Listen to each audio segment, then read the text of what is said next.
yang itu muttaridatun alaihim, itu yang membuat mereka nanti terusir itu. Jauh dari kebahagiaan akhirat.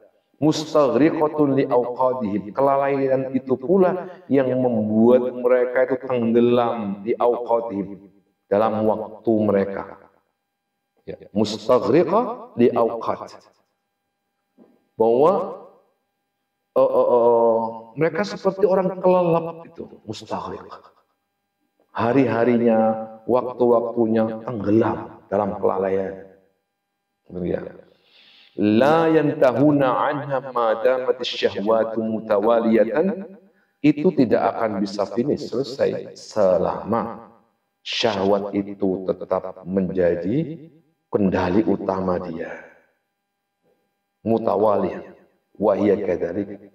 Wa innama al-munabbih, yang bisa menyadarkan orang yang seperti itu adalah wa'idun, adalah penasehat, orang yang memang memiliki keahlian wa'idun, menasehati.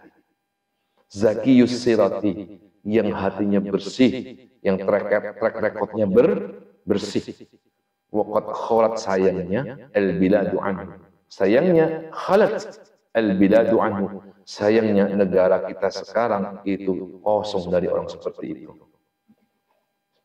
Wa in furidu ala nudurin lam yultafat ilaih. Jadi di zaman Al-Ghazali sudah zaman itu mengatakan bahwa mencari orang yang bisa menasihati manusia lain itu bisa sadar bahwa ini penting ya, mencari kesiapan hidup untuk akhirat itu penting.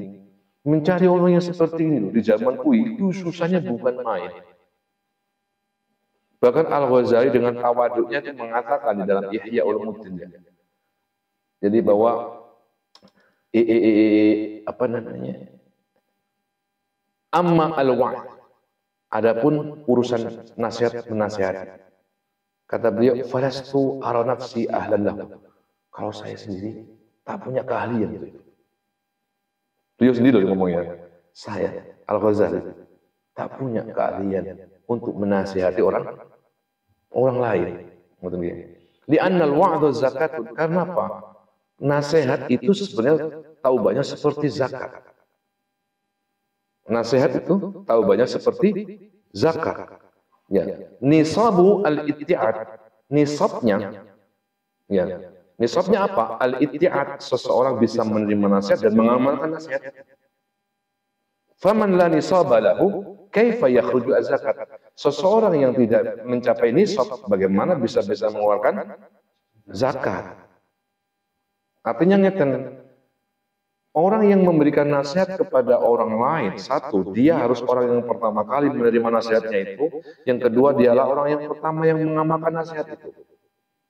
Berarti orang yang memberikan nasihat kepada orang lain dan sudah mengamalkan, berarti dia seorang zakat itu sudah mencapai nisab, pantas mengeluarkan zakat.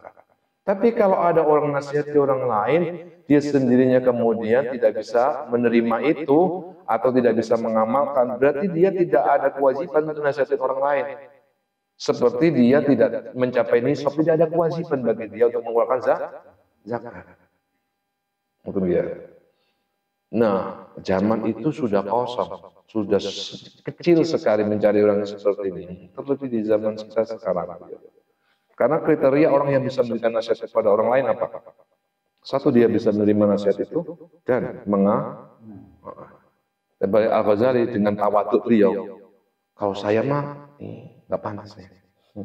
Itu Imam Ghazali sendiri. Apalagi kita ini ya, Imam Ghazali sendiri ngomong kayak gitu, apalagi kita itu, insyaallah.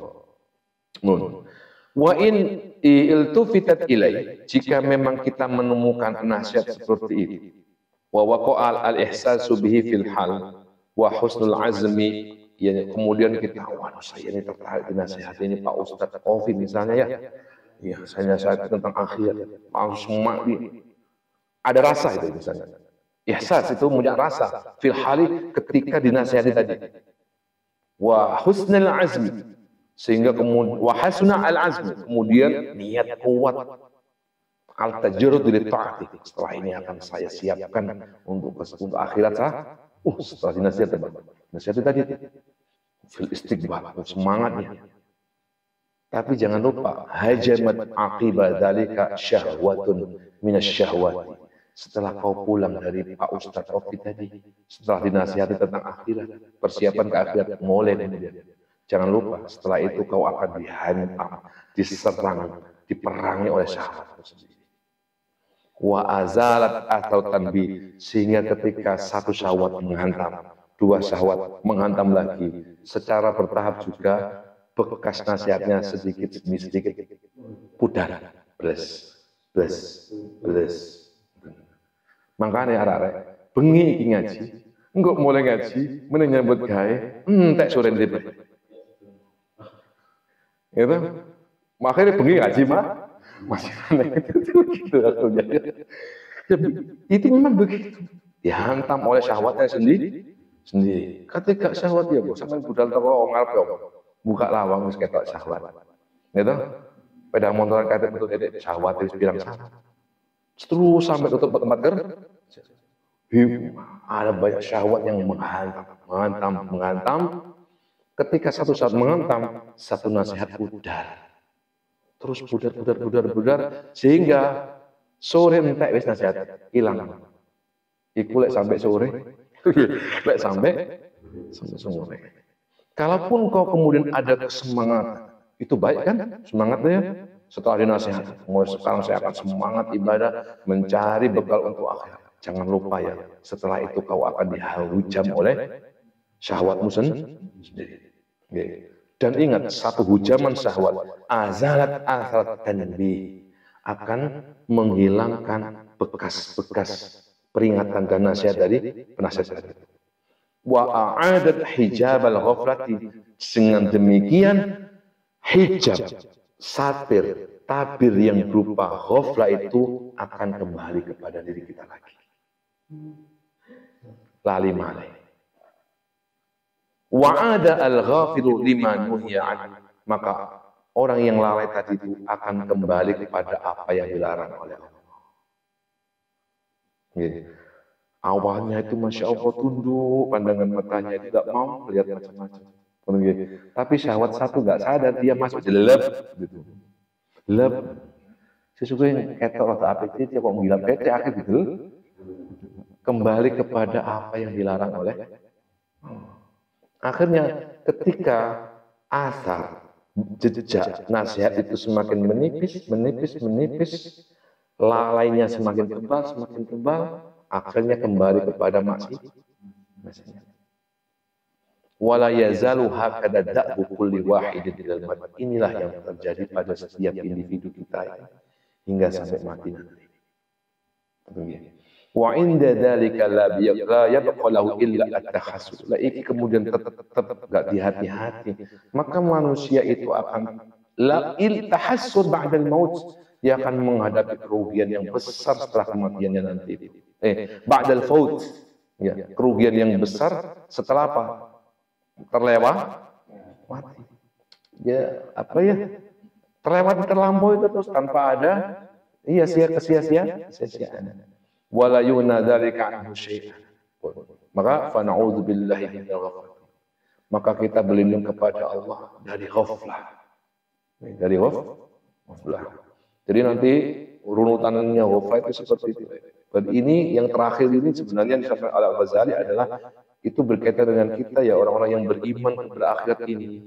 Ya, kenapa kok kemudian kita ini menjadi orang yang tidak punya kesemangatan untuk mencari bekal akhirat, ya. Itu tidak lain tidak bukan satu asalnya kenapa? Ghaflah. Ya. Ghaflah ini, kelalaian ini yang pertama dan mulanya adalah karena kita tidak mau merenungi bagaimana kehidupan kita nanti di sana. Nggak dijak ngaji masalah hari kebangkitan mah nggak semangat. Ya. Kalau diajak ngaji tentang hari mahsyar itu ya apa nanti? Rek, Quran itu dawuh loh ya rek, bahwa di mahsyar itu, di kiamat itu bisa 50.000 tahun. Ogah yang ngaji ngoten niku ya. Kemudian buat siratal mustaqim itu dapat bukhol nanti seperti ada deng manusia liwat itu ya. Tuh. Aduh ngajinya kok begini ya gitu.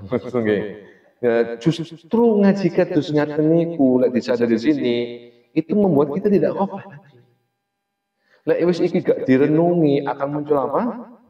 Keghaflahan itu situ. Pun, saya kira itu kajian hari ini. Ini lumayan ya, agak lama. Ya, sekalian menyelesaikan materinya. Nanti kalau perlu paham jadi buka lagi lah di videonya ini ya. Mudah-mudahan jadi ilmu yang manfaat dan mudah-mudahan kita ini